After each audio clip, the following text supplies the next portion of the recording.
everyone. Welcome to FutureWork, a weekly live show brought to you by HR leaders and Hacking HR in partnership with our friends at Joveo, the world's AI-powered recruitment marketing platform. Each week, we'll be joined by some of the world's leading HR executives and experts to discuss the latest in HR, technology, and the future of work. I'm Matt Burns, a former HR executive myself, global HR industry analyst, and co-founder and CEO of Atlas Copilot. Today's live discussion, we are going to be discussing the continuous hiring in high turnover industries. And today, our special guest is Mercedes Escala, the Vice President of Talent and Learning at Genesys. Mercedes, welcome to the show. Thanks, Matt. Thank you. Super excited to be here. I've had this circled on my calendar for the better part of a month. I'm really excited for this chat. Thank you for joining us today. Thank you. Thank you. Likewise. Well, let's get right into it. So, as we talk about high turnover industries, I'm curious, what are the main factors contributing to high turnover in industries such as hospitality, retail, logistics, and how do these challenges affect recruitment strategies? Well, there's so many things that can really lead to turnover, and the world is changing quickly. So there's elements that come into place when things really start getting a little uncertain. So things that I've seen play into this high turnover: the lack of clarity, on goals, the lack of clarity on where the company's going. So there's an element there that could have components of communications, components of leadership styles, the way we share things with employees. If you have or don't have an engagement survey that allows employees to have a voice, there's also the other element that comes into play is, how competitive is our pay? Or how relevant is the skills and the development that I can see that I can acquire in this company that will allow me to stay for longer? So those different elements come into play, but I see that all of them come in different steps, and different flavors depending on the space you're working on.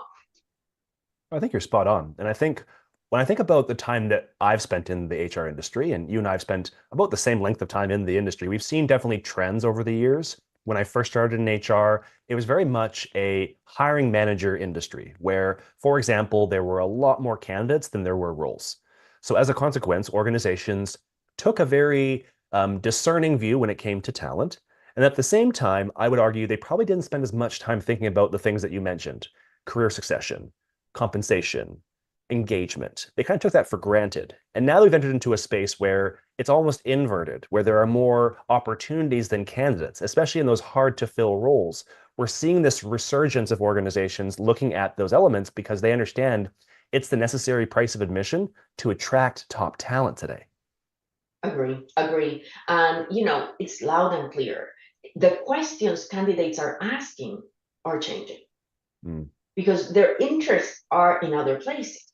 So we see more questions around culture of the company. How can I, what are the programs that allow me to grow? How can I have the possibility of growing? They're asking about internal mobility, a topic that is getting a lot of focus nowadays. If you ask me, that's one of the things that I've seen start to kick in clearly in the past 12 months. Those questions are coming up. So I agree with you. We're in a very different situation and a different opportunity to tackle things differently for our candidates, for our company, how we do hiring, how we do talent, how we brand ourselves as a company too. Well, internal mobility is the antidote to high turnover. The days of us being able to offer somebody a job and expecting them to be satisfied in the same role for 5 or 10 years, those days are done. People need constant challenges. They need to feel like they're learning and growing in opportunities. And the best way to do that in an organization is to provide opportunities to them to learn and grow. And I'm curious, for someone like yourself that spends a lot of time thinking about this particular piece, how to move talent through an organization, how to keep people engaged, what are some of the factors that you consider when you're building your strategy? Well, one of the key components is allowing our managers to have this in their conversation, equipping them to have meaningful conversations. This is not an HR topic.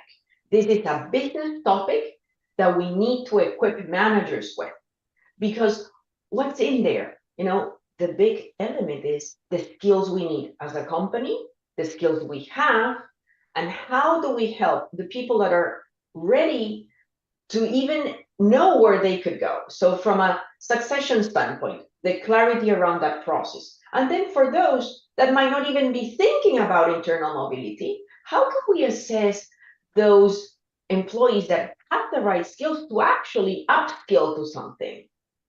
So there's a lot of those elements that my strategy is anchored on. Data. We have to have the data that speaks for this, and we have to equip managers to have those conversations. I think if we bring both together, we will be able to really have a strong opportunity to have a story to tell to our employees around that.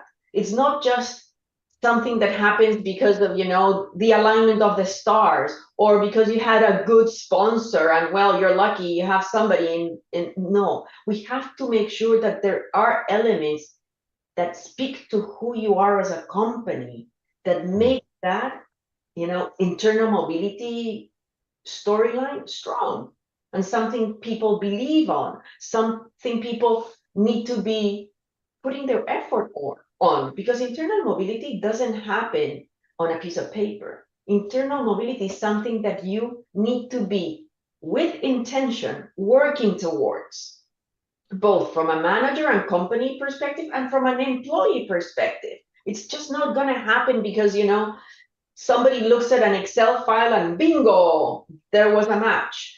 There's many components that build into that play game of having a strong internal mobility game plan. You mentioned employer branding in a couple different contexts already, so I want to double click on that a bit. Why is employer branding so important, in particular in high turnover industries?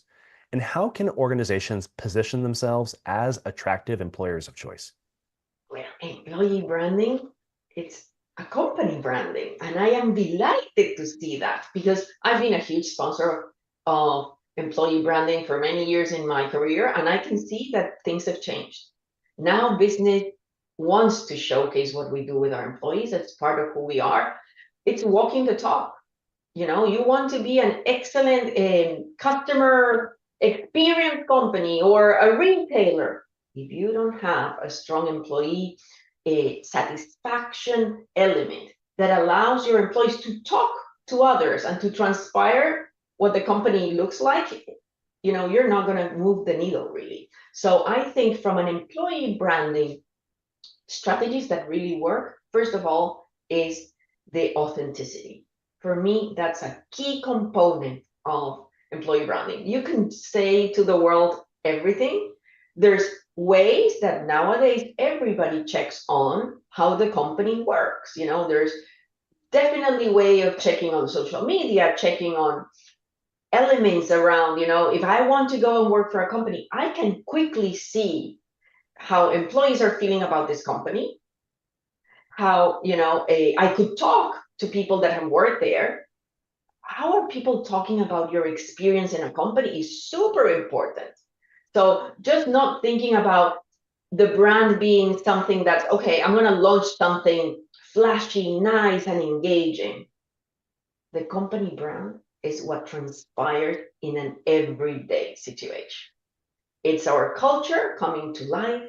It's our way of leading. It's our way of showcasing what we do as a company. So, as part of what we're showing from a company standpoint is, hey, this is what our teams are doing, versus, hey, this is only products going out there to the world. How we embrace sustainability. How do we impact the world with social impact? How are we responsible for the places where we have a location? All those elements are the company brand. It's not only going to a fair and having lots of swag. Definitely not. Yeah, swag doesn't cut it anymore. If the inside voice doesn't match the outside voice, if what you promise to candidates you don't deliver very early on in their employee experience, they're gone because they have options today. They do. They do So have.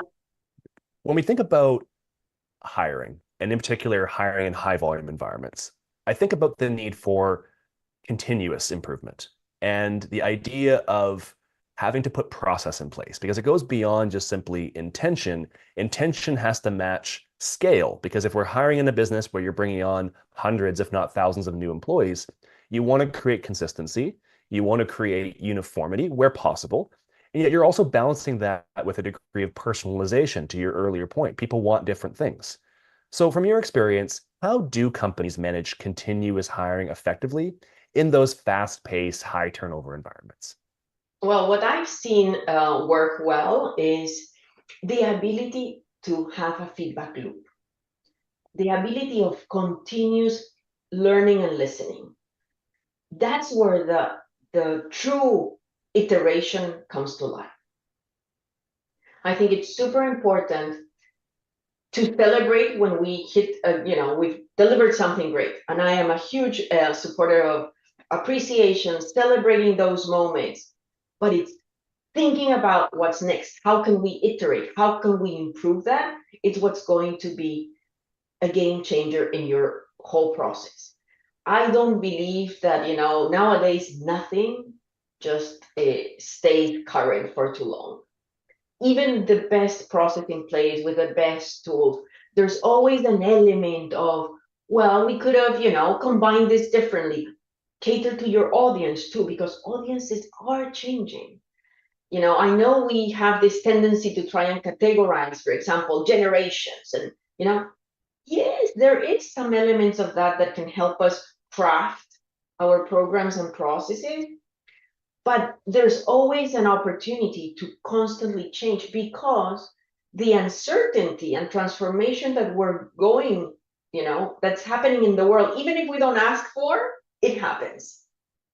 We have to react to that. We have to be able to have that feedback loop that allows us to listen and, constantly iterate. I think processes are not far from that. I used to see in early my career, it's like, oh, we created a process and it was set in stone for years.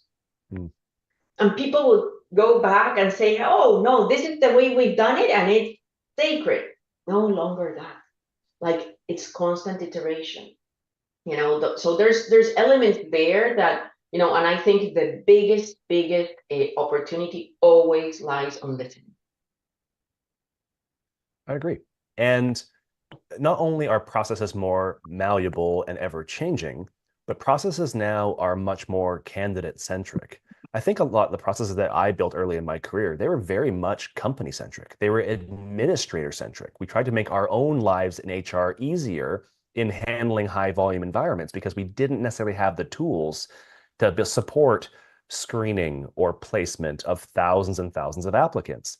And now that we've seen the introduction of more technologies into the market, it's an invitation to organizations, to your point, to reevaluate their hiring processes, to try and find that blend between speed and efficiency, but also delivering upon a really memorable candidate experience. So as you've looked at your own portfolio, how do you find that balance? Speed, efficiency, and scale with a positive, culturally appropriate candidate experience?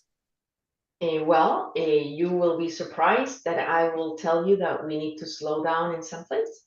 The speed, the pace, yes, it's great. It's going to take us to a good place, definitely on execution, deployment. But I think there's always opportunity to stop, reflect, think about if you want to have the user at the center, you have to give that user the space to give you feedback, for you to reflect on that feedback. And again, there's elements nowadays that allows us to have very immediate feedback, which is very positive, but you have to have the systems in place to allow you to constantly iterate.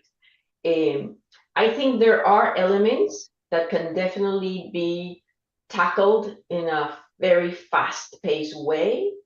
For example, one of the things that I've seen also work very well is, okay, you have your process, your program, you quickly identify how are you going to make those iterations. So it really becomes the minute I have changes from a user experience, I can quickly adapt.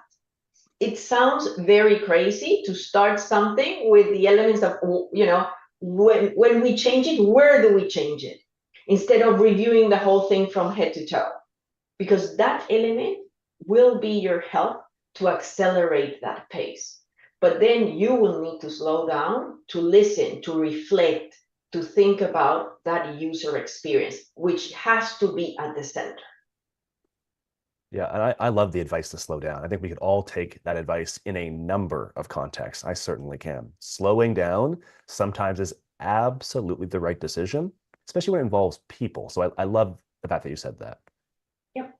At the same time, I want to acknowledge the fact that we all are under pressure to do more with less. And it seems like every other day we hear more and more use cases for technologies like artificial intelligence, using big data, all these different elements that are really efficiency driven. They don't really prioritize the candidate experience. So I'm curious, as you're looking at solutions on the market, whether it's artificial intelligence, the use of data, the use of personalization in your process, how do you evaluate technology? Understanding that your priority is on finding that balance between candidate experience and efficiency, how do you evaluate the technology tools in the market to make sure that you stay true to that North Star? One thing that for me is very important as I look for technology is the ability of co-creation.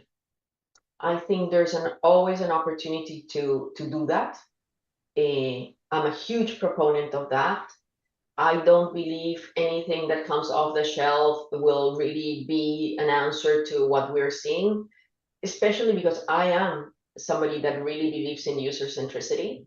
So the value of co-creating something that allows you to be very efficient, but at the same time deliver the customer experience that you need is super important.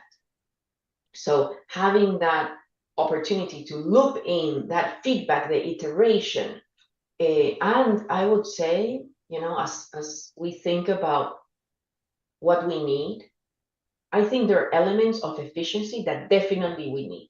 But the secret that I find important is to identify what are the things that are truly valuable to your user that cannot be done by anything else, like the top two things or three, but no more than that. Because nowadays, with the need of the fast pace, yes, there's going to be elements that can come quickly because of the technology, but there's some things that you stay true to what you're committing to your culture, to your company, to your employees. So if you identify those, so if you slow down and really understand what those are, you will be in a very good place. Unfortunately, today we're all bombarded. Like there's so many things happening. There's the pressure of actually not being relevant, like people feeling like, oh, there's so much happening that, I'm missing out. I have to be doing something. I need to run and jump to the most shining object that I have around me. I would say that we're going to, and again, there's elements about being current, but I will say that there will be a moment where all these shining objects will start to fade. And, my recommendation is be ahead of that and take your time to really think and reflect what makes sense for your company, your population, and your HR function. I think that makes sense. And I think you're right. It's easy to get distracted by the shiny object. It's easy to get caught up in the hype cycle. As an organization that currently works with other organizations supporting AI adoption with HR teams, we've seen the evolution of thinking within our own industry over the course of the last year. When we started out this journey, a lot of people were really excited about the potential of AI. They had the art of the possible was a real strong part of every conversation we had with every head of HR, every HR team, every CTO, CEO, CFO. And now flash forward, call it 9 months later, we're now in a different phase where, to your point, there's this desire to slow things down. Organizations want to do their due diligence. They want to make sure to understand what they're giving up by pursuing innovation as it relates to their culture or compliance. They're asking questions like, what are the specific use cases? Like, what are we actually going to use the solution for? Because If we're just going to use it because we think that we should have artificial intelligence, that's not a good enough business rationale to make a purchase decision. And Mercedes, one thing that's been really evident for me over the last 3 months in particular is there's this undercurrent of, yes, fear of missing out, but of fear of people feeling a loss of agency, a loss of relevancy.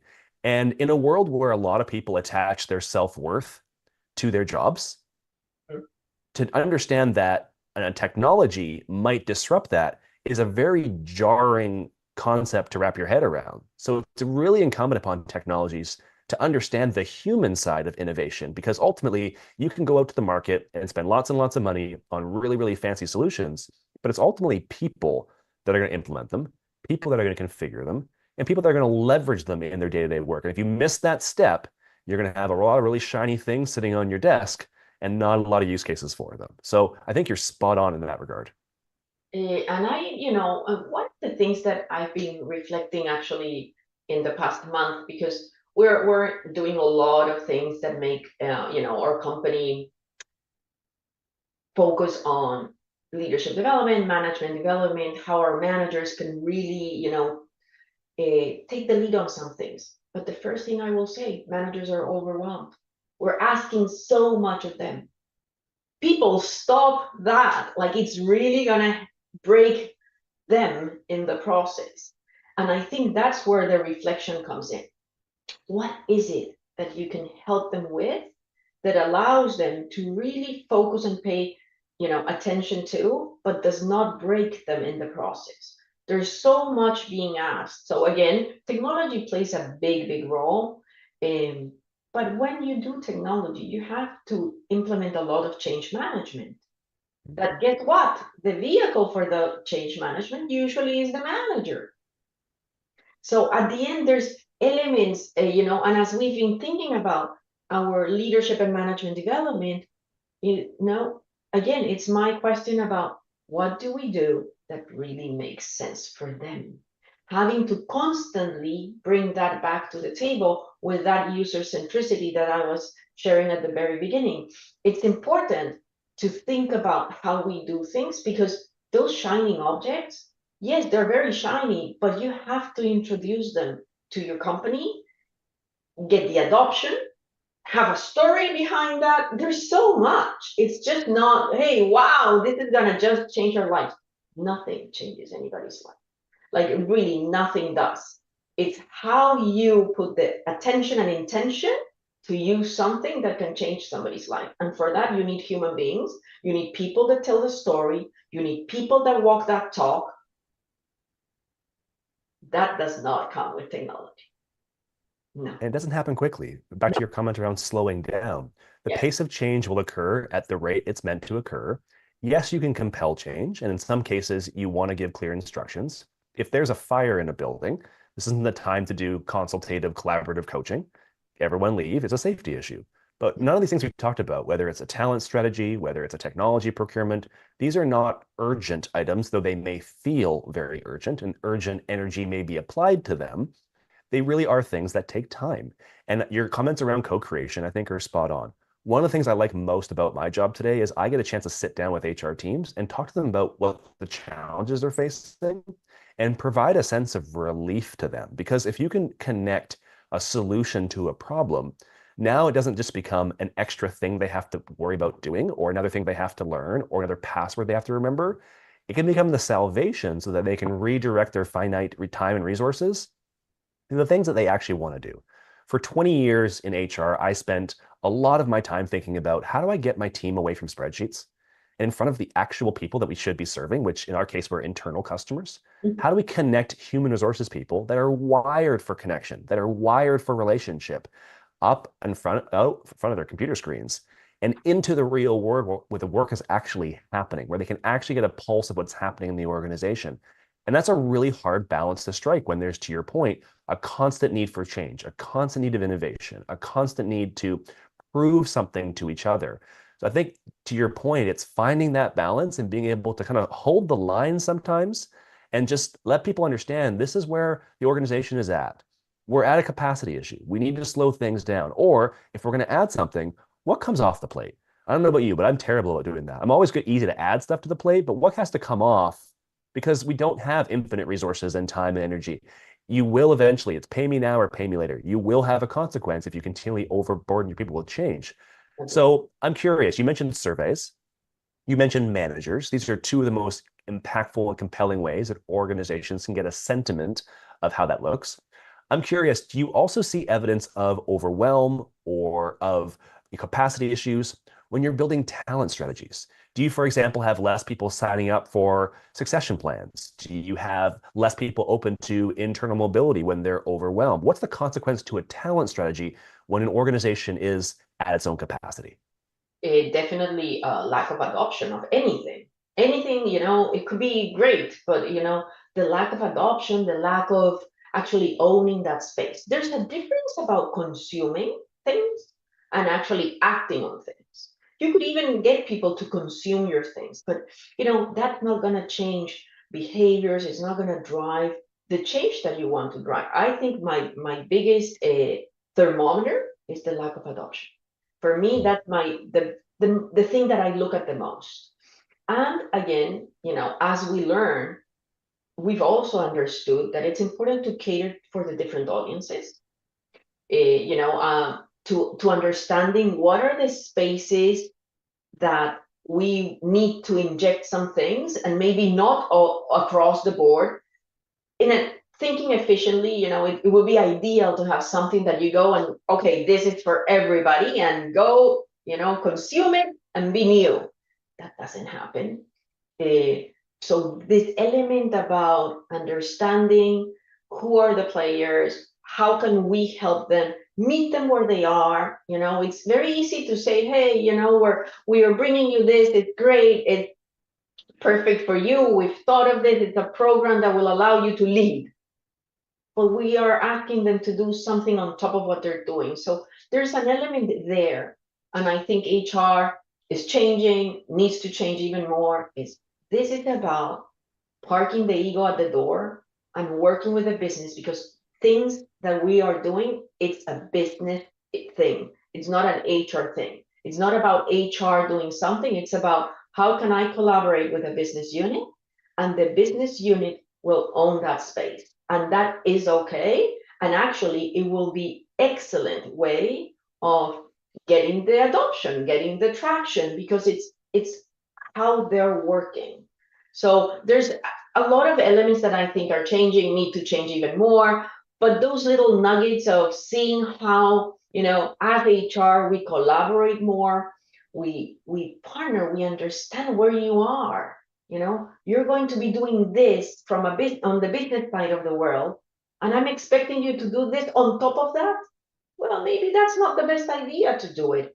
And maybe I cannot do a 45-minute webinar, but maybe I can inject 10 minutes on an all hands call that actually sparks the ideas or sparks the thinking process around something that will allow people to think differently about something, to embrace things in a different way, or to say, you know what, I'm interested in a 45-minute webinar that I will go in and listen to, self-paced.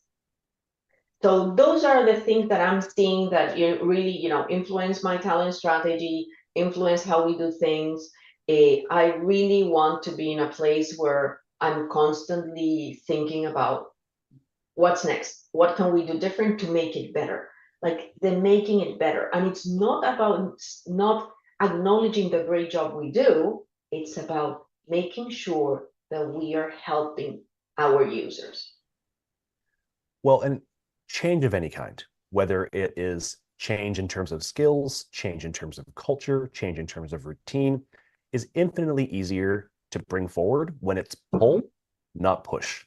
When people are, to your point, asking for it or requesting information, or they're actively sourcing the information themselves, is infinitely more effective than saying, thou shall watch this 45-minute webinar and then do an 8-question quiz.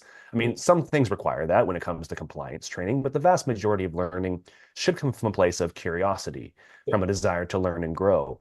And again, in the evolution of our practice, 20 years ago, one of the biggest impediments to learning was a lack of access to information. There was walled gardens all over great content. You had to pay to have access to information. You had to pay to get into the right places. And that created discrepancies in terms of the people who have the information and those that don't.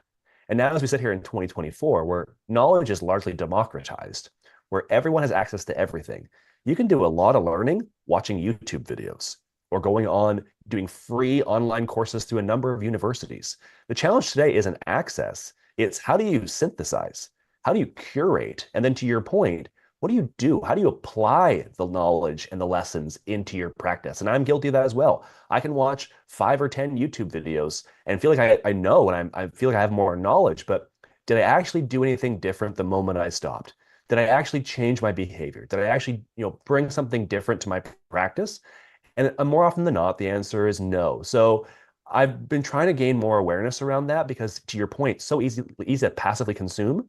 But how do we get people to go from passive consumption into adoption and ultimately application? Well, there are elements that we can bring to the table. I'm actually testing some of those as we speak. Definitely the social component. I would say something that I've seen today is people are thirsty of connecting. People are thirsty of having a community, pick up the phone, talk to a peer, and that, during COVID, really, we stopped all of that. And we thought we have, again, another space to being in the comfort zone. Oh, we all have Zoom, we all have this, everything is on the Zoom, but we're missing the opportunity to really help them not only learn and consume learning, but connect with peers in a practical way. I think the small groups is an excellent way of, making things happen. I will share, when we do breakout sessions on Zoom meetings, because in our company, like most of our population is remote, we still have those. Smaller breakouts has made a big difference. Make the breakouts of 3 people. Those 3 people will need to connect. If you make them of 8, there's several that might not even open their mouths. So that the social component, the connection, accountability buddies, it's very different when you have somebody like, hey, I'm committing to this, the two-way conversation. Okay, you're committing to this. Why? How do you plan to do it? Like that accountability with a peer is super important. You could let go, some of your intentions on your own deck, but when there's an accountability person, there's a group or, a small group working on something, you will not let them go. It's your commitment to that. I think there's opportunity there. And I know people want to consume things in different ways. So there's also this element about how do we help them consume it differently? Like the repetition, coming back a different way with the same topic, but with a different angle, for example. Trying to think about, oh, it's not about only this way of looking at something, but there's another way of looking at this, in a more practical maybe, instead of the theory or the science behind it. But hey, we've seen this work here. So again, it's a fascinating world to try and think about all that. But I would say reflection is important. Reflection needs to be weaved in. The opportunity to think through that. That's where, you can actually write down, like, I'm committing to this. If you go to a place and just consume, you'll move to the next thing just at the same time as you press enter. It's really, you're on the next one. That we have been wired for that. We're seeing that every day. Scrolling is the perfect example of what's next. Go next and next and next. Oh, I just did the webinar. I'm next on my next call. Oh, I have a next call. Done. That really disappears. So there's some elements there that I think, can help us bring that to life, reflect, change behaviors. Behavior change takes time and intention. Think about anything that we want to change. Like if we are not repetitive enough, we're not able to change a habit, to learn a new language, a new instrument. Repetition is the blessing of all that. So my invitation to everybody, put the reps in to change. You know, you want to have, a strong core. It doesn't come, just by watching something. You have to put the work. Well, it goes back to your earlier point. Slow down. Yes. Give yourself the grace to be able to integrate the information, to evaluate the information, and establish whether it makes sense that you make changes. And if what those changes are going to be, give yourself the time to incorporate that. Because as we both know, change is not linear. It's also not an assumption that because you have knowledge that it's going to be embodied knowledge that then is applied. So, I mean, what a wonderful way to wrap up what's been a really great conversation. Mercedes, thank you so much for joining me today. It's such a pleasure having you. Thank you. Thank you so much. It's been great. And, again, I hope somebody takes one little nugget for them to act on, reflect. We've very openly shared what has worked for us, what hasn't worked. So take the time, if you're listening to this, to actually, carve 15 minutes, reflect on what we just discussed. What could work for you? What do you want to do tomorrow with your teams, or Monday, or next week, whatever? What would you like to share with your teams to actually brings them to a place where they can act on something? So that's my invitation. Thank you, Matt. Thank you. Well, my invitation is for folks, if you have additional thoughts, please feel free to follow Mercedes on LinkedIn. We'll link her profile in the comment section. A special thanks again to our friends at Joveo for helping bring us this panel together. If you click the link in the comment section, you'll find and discover the top 10 best recruitment practices to attract, source, and engage and hire talent in 2024. And if you enjoyed today's conversation, make sure you hit the bell icon on our LinkedIn profiles to be notified next time we go live.